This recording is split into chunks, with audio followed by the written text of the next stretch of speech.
আজ আমরা Robert T কিওসাকির রিচ ড্যাড পোর ড্যাড সম্পর্কে সংক্ষেপে সামারি দেব। তো প্রত্যেককে ভিডিওটা সম্পূর্ণ দেখার অনুরোধ রইল।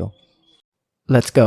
হাই স্কুল ছাড়ার আগেই এখনকার অনেক যুবকের কাছে ক্রেডিট কার্ড থাকে, অথচ অর্থ কী এবং অর্থ কীভাবে বিনিয়োগ করা হয় তা সম্পর্কে তাদের কোনো শিক্ষা থাকে না। এক গরিব বাবা মা তার সন্তানদের অর্থ সম্বন্ধে কী বলতে পারেন? তারা বলেন, স্কুলে যা, পরিশ্রম করে পড়াশোনা কর, এতে সন্তানটি ভালো নম্বর পেয়ে গ্র্যাজুয়েট হতে পারে, কিন্তু তার আর্থিক কর্মসূচি এবং দৃষ্টিভঙ্গি হবে একজন গরিব মানুষের মতোই। কোনো রকম ঝুঁকি নিও না, অন্যজন বলেন ঝুঁকি সামলাতে শেখো। ধনী বাবা মা বলতেন, আমি পয়সার জন্য কাজ করি না, পয়সা আমার জন্য কাজ করে। গরিব এবং মধ্যবিত্ত শ্রেণী অর্থের জন্য কাজ করে। ধনবান মানুষ অর্থকে দিয়ে নিজের কাজ করায়। আর্থিক বুদ্ধির প্রয়োগ ছাড়া যে অর্থায়ন হয় তা খুব তাড়াতাড়ি চলেও যায়। আপনি কত অর্থ উপার্জন করছেন তার মূল্য নেই, আপনি কতটা অর্থ এবং কতগুলি প্রজন্মের জন্য সংরক্ষিত করতে পারছেন সেটাই গুরুত্বপূর্ণ। তুমি যদি ধনী হতে চাও তাহলে তোমার আর্থিক বিষয়ে শিক্ষা থাকা একান্ত প্রয়োজন। ধনী ব্যক্তিরা সম্পত্তি সংগ্রহ করে, গরিব আর মধ্যবিত্ত শ্রেণী দায় এবং লোন সংগ্রহ করে। এগুলিকে তারা সম্পত্তি বলে মনে করেন।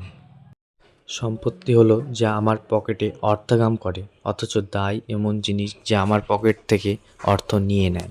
যদি আপনি ধনী হতে চান, সারা জীবন ধরে সম্পত্তি কিনে যান। 80% পরিবারের আর্থিক গল্পটা হচ্ছে তারা ধনী হওয়ার জন্য প্রচণ্ড পরিশ্রম করছে। এমন নয় যে তারা অর্থ উপার্জন করছে না, কিন্তু সম্পত্তি কেনার বদলে তারা শুধু সারাটা জীবন ধরে দায় বৃদ্ধি করছে। স্কুলের শিক্ষা না থেকেও আর্থিক বিষয়ে সফল হওয়া যায়, তার জন্য আর্থিক বিষয়ে সুশিক্ষিত হওয়া প্রয়োজন। মধ্যবিত্তরা সবসময় আর্থিক সংগ্রামের মুখোমুখি থাকে। তাদের প্রধান রোজগার হয় তাদের বেতন থেকে, আর যেমন তাদের বেতন বাড়ে তার সঙ্গে সঙ্গে পাল্লা দিয়ে তাদের খরচও বাড়ে। তারা তাদের বাড়িকে প্রধান সম্পত্তি বলে মনে করেন, কিন্তু আয় হতে পারে এরকম সম্পত্তিতে তারা বিনিয়োগ করেন না। ধনী হওয়ার প্রথম ও সেরা পদক্ষেপ হলো আয় হতে পারে এমন সম্পত্তি কেনা। এমন জিনিসগুলোতে বিনিয়োগ করো যেখানে তোমার উপস্থিতির প্রয়োজন নেই। তুমি ওগুলির মালিক, কিন্তু সেটির পরিচালনার জন্য অন্য লোক রয়েছে, যেমন স্টক, বন্ড, মিউচুয়াল ফান্ড, অর্থ উৎপাদনকারী জমি বা বাড়ি, অর্থ উৎপাদনকারী গাড়ি, সুদে টাকা দেওয়া ইত্যাদি। এক কথায়, যে কোনো জিনিস যার মূল্য আছে, যেগুলি থেকে আয় হয় অথবা যার দাম বাড়ে এবং বিক্রির বাজার ভালো। গুরুত্বপূর্ণ তফাৎ হচ্ছে ধনীরা বিলাসদ্রব্য সব শেষে কেনে, আর গরিব আর মধ্যবিত্ত শ্রেণী প্রথমেই বিলাসদ্রব্য কেনে। ধনীরা প্রথমে সম্পত্তি তৈরি করে, ওই সম্পত্তি থেকে আয় হওয়া অর্থ দিয়ে বিলাসদ্রব্য কেনে। আমাদের মানবদেহে সবচেয়ে বেশি ক্ষমতাবান হলো বুদ্ধি। আপনি যত বুদ্ধিমান ও বিচক্ষণ হয়ে উঠবেন, তত ক্ষতিকে লাভে পরিণত করতে পারবেন। স্কুলে আমরা শিখি ভুল করাটা খারাপ আর ভুল করার জন্য শাস্তি পাই, কিন্তু সঠিকভাবে ভেবে দেখবেন, আমরা ভুলের মাধ্যমেই শিখি। আমরা হাঁটতে শিখি আছাড় খেয়ে। দুর্ভাগ্যক্রমে বেশিরভাগ লোক ধনী না হওয়ার কারণ তারা হারাবার ভয়ে আতঙ্কিত। সাফল্যের প্রক্রিয়ার একটি অংশ বিফলতা। যেসব লোক বিফলতা এড়িয়ে যায় তারা সাফল্যকেও এড়িয়ে যায়।